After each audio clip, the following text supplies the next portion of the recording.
ఓం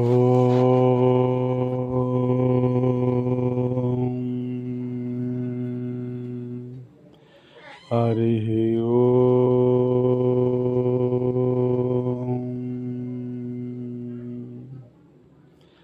హరి ఓం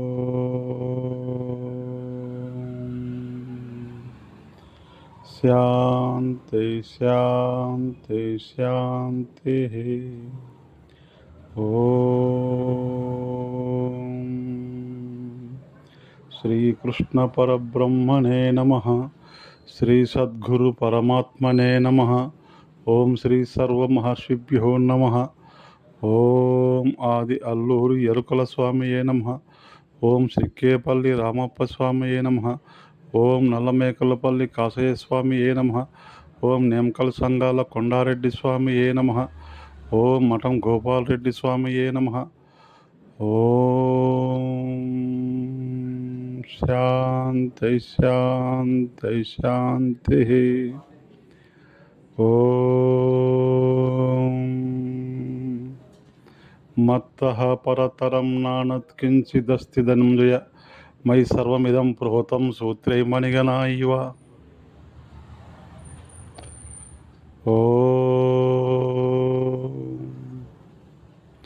భగవంతుడు శ్రీకృష్ణ పరమాత్ముడు భగవద్గీతలో ఏమని చెప్పాడంటే, మానవుడు ప్రపంచంలో ఉండే మానవులంతా కూడా ఏమని భ్రమిస్తున్నారు, భగవంతుడు ఎక్కడో ఉన్నాడు,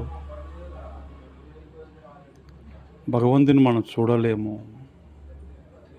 మనతో కాదు, మనకు సాధ్యం కాదు అనే భ్రమలో మానవులు ఉన్నారు. ఎందుకంటే వారిలో ఉండే మాయ, అజ్ఞానం అన్నది వాళ్ళకి అడ్డం వస్తూ ఉన్నది. ఈ అజ్ఞానము మాయను తొలగించాలి అంటే చాలా కష్టం, తమాషా కాదు. ఎందుకంటే వీరు మాయలో పడి పుట్టినప్పటి నుంచి సంసార సుఖ దుఃఖాలు అనుభవిస్తూ దాంట్లోనే మునిగిపోయారు, అలసిపోయారు.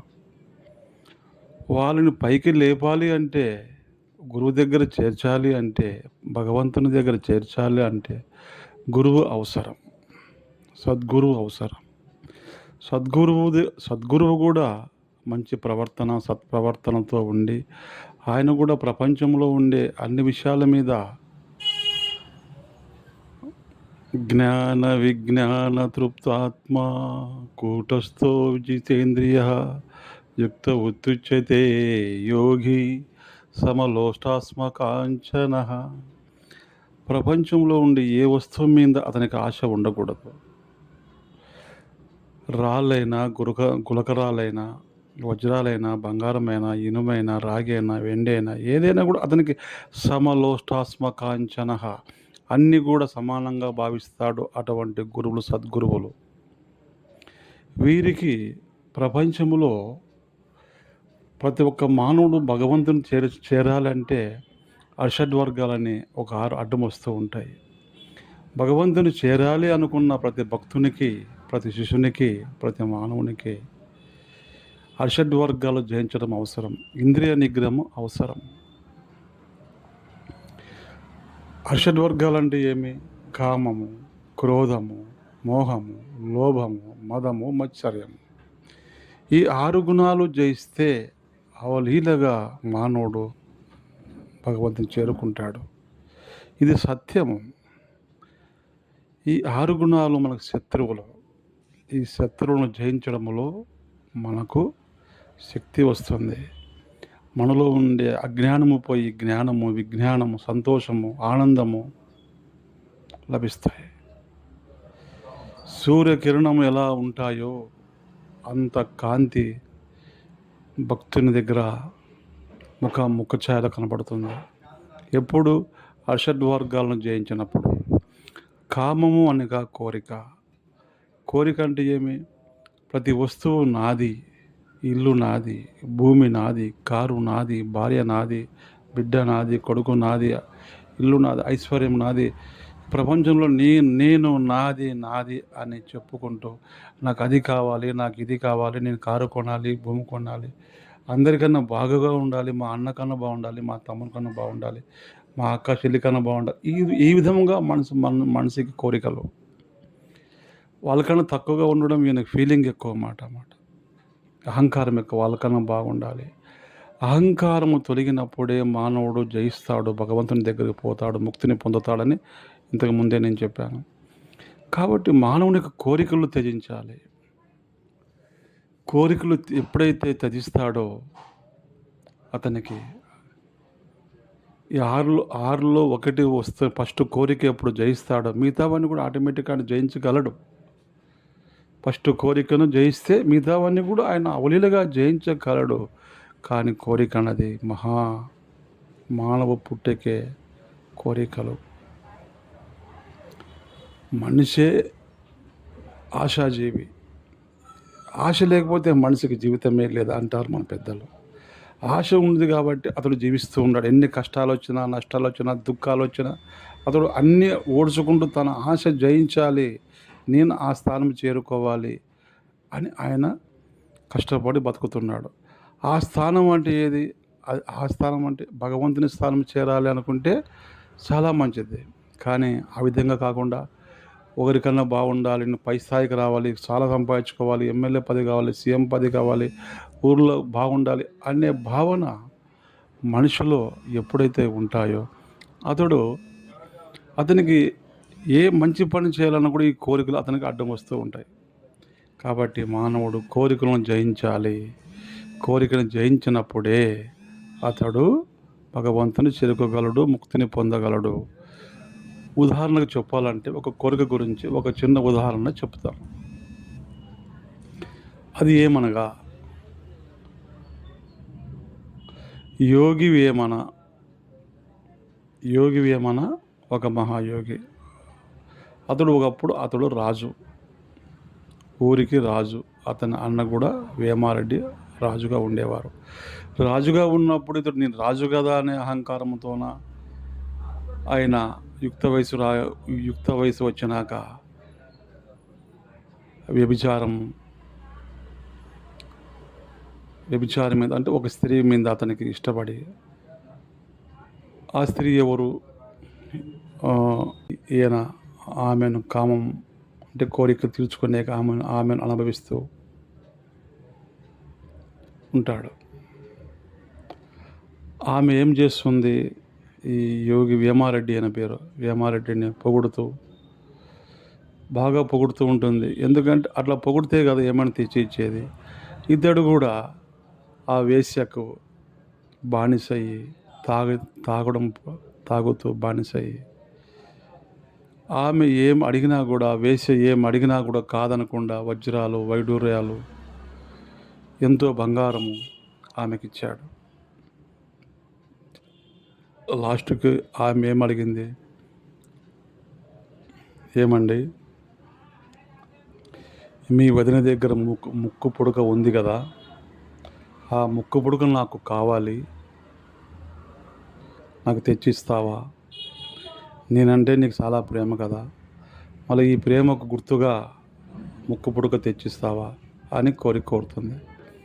అప్పుడు ఈయన వేమారెడ్డి గారు అదెంత పని, తెస్తాను రేపు అని చెప్పి పోతాడు. ఇంటికి పోయినాక వేమారెడ్డి అన్న ఉంటాడు. అన్న భార్య ఈయనకి వదిన గారిని, వదిన నాకు నీ ముక్కు పుడుకు కావాలి, ఇస్తావా అని అడుగుతాడు. అడిగినప్పుడు ఆమె ఏమంటుంది? వేమారెడ్డి, నీవు మాకు మరిది, కానీ నాకు మటుకు కొడుకుతో సమానము. నీకు ఏం అడిగినా కూడా నేను లేదు అనలేను కూడా. కానీ ఈ ముక్కు పుడుక తప్ప నువ్వు ఏదైనా కోరు, నేను ఇస్తాను. ఈ ముక్కు పుడుక అన్నది అడగకు, ఇది వంశపారంపరంగా నేను వేసుకున్నాను. ఇది నా తర్వాత నీకు పెళ్ళైతే నీ భార్య ఈ ముక్కు పుడుక మీకే వస్తుంది, అంతవరకు దీన్ని తీసేదానికి కాదు, దయచేసి దీన్ని అడగకు అని చెప్తుందన్నమాట. అతడు ఇంకా ఆ మాట చెప్పినాక వేమారెడ్డి గారు అన్నం తినడు, నీళ్ళు తాగడు, అట్లే అలాగే ఉంటాడన్నమాట. ఒక మనిషి బాధపడుతూ ఉంటాడన్నమాట. ఓ రోజు మరో వేసి దగ్గరికి పోతే ఆమె ఏమంటుంది, తెచ్చినావా ముక్క పుడక అని అడుగుతుంది. లేదు, ఇవ్వడం లేదు మా వదిన గారు, ఎందుకో అర్థం కావడం లేదు అంటుంది. ఇంకోసారి ట్రై చేస్తానని చెప్పి మరి కూడా వచ్చి కూడా వేమారెడ్డి గారు తన వదిన ఇంకో పరుగు అడుగుతాడు. అడిగినప్పుడు ఆమె ఏమంటుంది, వేమ, నీవు ఆ వ్యభిచారికి వేశ్యకి ఇచ్చేదానికి కదా నువ్వు అడుగుతున్నావు, ఆమె దగ్గర ఏమున్నదో నా దగ్గర కూడా అదే ఉన్నది కదా, నన్నే అనుభవించుకో నువ్వు అని చెప్పి కూడా ఆమె మనసు బాధపడుతూ మనసును చంపుకొని ఈ మాట కూడా వేమారెడ్డితో అంటుంది. అయినా కూడా వేమారెడ్డి ఆయన ముఖం కూడా చూడడు, పక్కన తిప్పుకొని వెళ్ళిపోతాడు. ఆమె ఏమంటుందంటే వెళ్ళిపోతూ ఉంటే, వేమ, నీవు ఎంత ఇష్టపడి ఆమె దగ్గరికి పోతున్నావు కదా, ఈ ముక్క పొడుగు ఆమె నేను అడుగుతూ ఉంది కదా, నేను చెప్పిన మాట ఒక మాట ఆమె దగ్గర చెప్పు. నీకు ఒక 100 వరహాలు అవసరం ఉందని ఆమెను అడుగు. ఆమె నీకు ఇస్తే నేను నీకు ఈ ముక్క పొడుగు ఇస్తాను అని చెప్తుంది అన్నమాట. ఓకే అని చెప్పి వదిన గారికి నమస్కరించి పోతాడు. అక్కడికి పోయినాక వేమారెడ్డి గారు, నాకు కొంచెం డబ్బులు అవసరం ఉంది, నాకు ఒక 100 బంగారు నాణేలు కావాలి, అవసరం ఉంది, ఇవ్వు అని చెప్తాడు. అప్పుడు ఆ వేసి ఏమంటుందంటే, నీ ముఖానికి 100 నాణేలా, బంగారు నాణేలా, ఒకసారి నీ ముఖం అద్దంలో చూసుకు ఎలా ఉందో అని అతనిని చాలా తాస్కారంగా అంటుంది. ఆ మాట వలన, ఆమె అనిన ఆ మాట వలన నీకు ముఖానికి 100 బంగారు నాణేలా అని ఎప్పుడైతే ఆమె అనినదో అప్పుడు ఈ వేమారెడ్డి గారికి జ్ఞానోదయం అయింది. ఆ మాట వలనే జ్ఞానోదయం అయింది, లేకపోతే జ్ఞానోదయం అయ్యేది కాదు. అప్పుడే చీదరించుకొని ఆమెను వదిలిపెట్టి ఇంటికి వచ్చేస్తాడు. ఇంటికి వచ్చి తన అన్న వదిలిన కాలు మొక్కి అతడు వైరాగ్యము పొంది, ప్రపంచంలో ఏ వస్తువు నాకు అవసరం లేదు, నాకు వద్దు అనే ఒక జ్ఞానం వచ్చింది కాబట్టి, ప్రపంచంలో దేవుడు తప్ప ఎవరు లేరనే జ్ఞానంతోన, ఇక్కడ ఏది లేదు ప్రపంచంలోన ఎప్పుడైతే వేశ్యను చూశాడో, ఆమె మాటలు చూశాడో, ఎంతో ప్రేమగా ఇతడు ఇచ్చాడు, అతనికి ఏమి కావాలని ఇచ్చాడో, కానీ అక్కడి నుంచి వచ్చే రివర్స్ మాటలు ఎంత ఇతను హేళన చేశాయో అవన్నీ గ్రహించి అతను మనసు వైరాగ్యం పొంది, ప్రపంచంలో అంత మిథ్య అంత మాయ అనుకొని అతడు అడవికి దారి పట్టాడు. అడవికి దారి పట్టి అతడు అడవిలో అభిరాముడు అనే గురువు వారి భక్తులకి ఆయన బోధ చేస్తూ ఉండగా ఇతడు దూరం నుంచి అన్నీ విన్నాడు. అతడు చేసే బోధ అంతా కూడా ఇతడు విని ఇతడు వేమన మహాయోగి అయిపోయాడు. ఎందుకు యోగి అయ్యాడంటే, వైరాగ్యం పొందిన తర్వాత అతని మనసు భగవంతుని తప్ప వేరే ఎక్కడ లేదు. కేవలం అక్కడ అభిరాముడు చెప్పిన మాటలు విని ఆ మాటలతోనే అతడు జ్ఞానము పొంది అతడు మహాయోగి అయ్యాడు. అందువల్ల ఇతడు విశ్వదాభిరామ వినురవేమ అనే లాస్ట్కి ఒక పదం వాడుతూ ఉంటాడు. అభిరాముడు అంటే గురువు, విశ్వ అంటే ఆ వేసే పేరు, విశ్వదాభిరామ వినురవేమ అని ఆయన వాళ్ళిద్దరి పేరు కలిసేటట్టుగా ఈ పదము ఆయన వాడుతూ ఇతడు విశ్వదాభిరామ వినురవేమ అనే వాక్యముతో ఎన్నో పద్యాలు, శ్లోకాలు రాస్తూ మన ప్రపంచానికి జ్ఞానాన్ని బోధించాడు. కోరికలు గురించి చెప్పిన వాక్యం ఇది. ఎప్పుడైతే కోరికలు ఎప్పుడైతే మనందరం కూడా కోరికలు త్యజిస్తామో అప్పుడే మనకు మోక్షం లభిస్తుంది. వైరాగ్యం లభించిన తర్వాతనే వైరాగ్యము లభించిన మాత్రముననే మనకు ముక్తి లభించడానికి అవకాశం ఉంది. కాబట్టి మనందరం కూడా కోరికలు అంటే ఏంటంటే కామ్య అంటే మంచి కోరికలు కోరు. ఏం కోరికలు మంచి కోరికలు అంటే భగవంతుని చేరే కోరికలు మంచి కోరికలు. మామూలుగా మన ఇంట్లో ఎన్నో కోరికలు అవన్నీ మామూలే. కానీ మన మనసు ఏకాంతంగా ఎప్పుడైతే భగవంతుని మీద ఉంటుందో అటువంటి వారికే ముక్తి లభిస్తుంది. ఓం హరి ఓం. మత్తః పరతరం నానత్ కించిదస్తి ధనంలయ మై సర్వమిదం ప్రోతం సూత్రే మణిగణ ఇవ. అనగా ఈ శ్లోకం ద్వారా మనకేం అర్థమవుతుందంటే ప్రపంచమంతా కూడా భగవంతుడే, సర్వభూతాలలో భగవంతుడే ఉన్నాడు అని చెప్తూ ఉంది భగవద్గీత. ఏ విధంగా ప్రపంచమంతటిలో అందరిలో 84 లక్షల జీవరాశులలో భగవంతుడు ఏ విధంగా ఉన్నాడు అంటే ఒక చిన్న ఉదాహరణ. పూలహారములో రకరకాల పూలు పెట్టి పూలహారం కుడతాం. పూలహారములో మధ్యలో ఏముంటుంది? దారం ఉంటుంది. ముత్యాల హారంలో కూడా దారమే ఉంటుంది.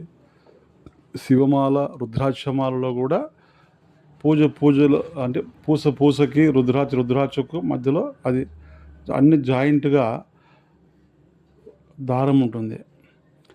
దారం ఏ విధంగా పూలహారములో, ముత్యాల హారములో, రుద్రాక్షమాలలో ఏ విధంగా దారము ఉన్నదో ఆ దారం మనకు కనిపించదు. అదేవిధంగా కూడా భగవంతుడు మనకు కనిపించకుండా అన్ని సర్వభూతాలలో ఆయన ఆత్మగా అతడు ఉన్నాడు. ప్రతి మనిషిలో, ప్రతి జంతువులో, ప్రతి జీవిలో భగవంతుడు ఉన్నాడు. కాబట్టి మనం దీన్ని గ్రహించాల. భగవంతుడు ఏ విధంగా ఉన్నాడు మనలో అంటే మనకు అర్థం చేసుకోవాలంటే మనలో అర్షడ్ వర్గాలు మనకు అడ్డం వస్తున్నాయి. అర్షడ్ వర్గాలను జయించినప్పుడు అవన్నీ మనకు అర్థమవుతాయి. మనలో దేవుడు ఉన్నాడు అనేది మనకు ఖచ్చితంగా నిర్ధారణ అవుతుంది. కాబట్టి దేవుని తెలుసుకోవాలి, మనలో ఉండే ఆత్మను తెలుసుకోవాలి అంటే ఆత్మను తెలుసుకున్నాకనే పరమాత్మ గురించి మనకు అర్థమవుతుంది. పరమాత్మ గురించి మనకు ఎప్పుడు అర్థమవుతుందో అప్పుడే మనం భగవంతుని చేరుకోగలము, ముక్తిని పొందగలము. ఈరోజు ఇంతటితో సమాప్తం. ధన్యవాదములు. నమస్తే.